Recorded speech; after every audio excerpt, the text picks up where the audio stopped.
Je dirais que dans les points forts, ça peut être à la fois du programme, mais ça peut être aussi, je dirais, sur le contexte général.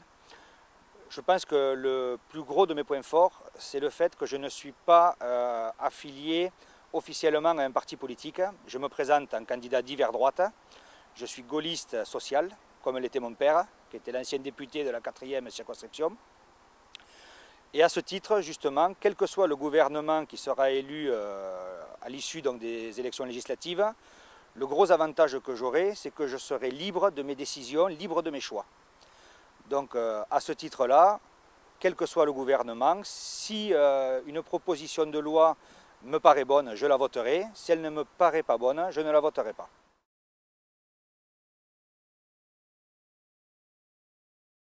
Dans la 4e circonscription, nous avons notamment le canton 12.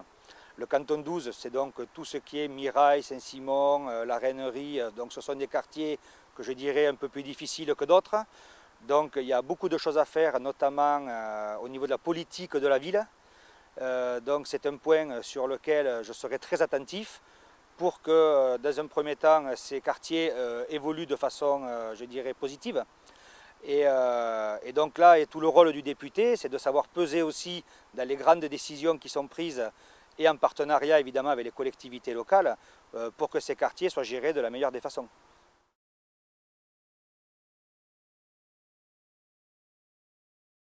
Alors un député, ça sert à quelque chose, sinon je ne me présenterai pas. Ça c'est la première des choses.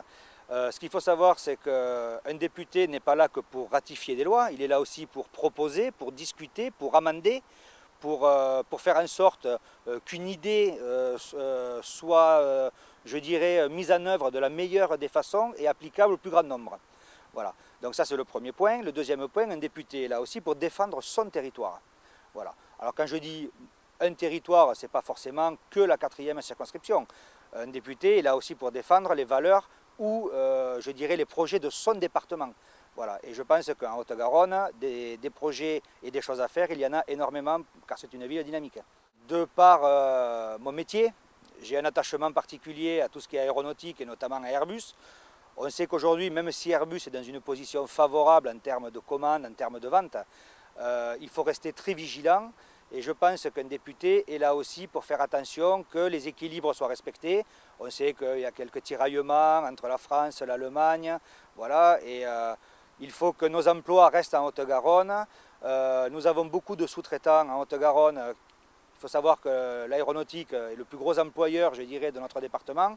Il faut que ça continue, que ça se développe. Et on a tendance à voir aujourd'hui beaucoup de notre travail qui part à l'étranger et notamment dans le nord de l'Afrique.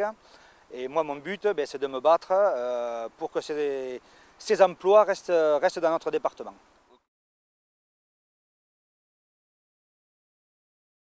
Le rôle du député, je le connais un peu. Mon père l'a été à plusieurs reprises. Je pense que c'était un bon député.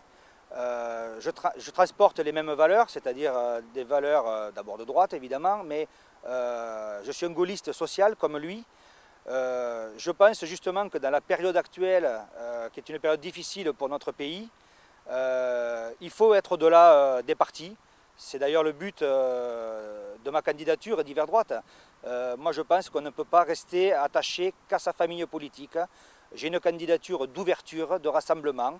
Je souhaite aller au-delà justement de ma famille politique et j'espère justement que mes concitoyens me feront confiance pour que je puisse défendre Toulouse dans un premier temps, puisque c'est ma ville, et évidemment mon département à travers mes actions à l'Assemblée nationale et sans doute plus particulièrement au niveau de la commission sur l'aéronautique et la défense.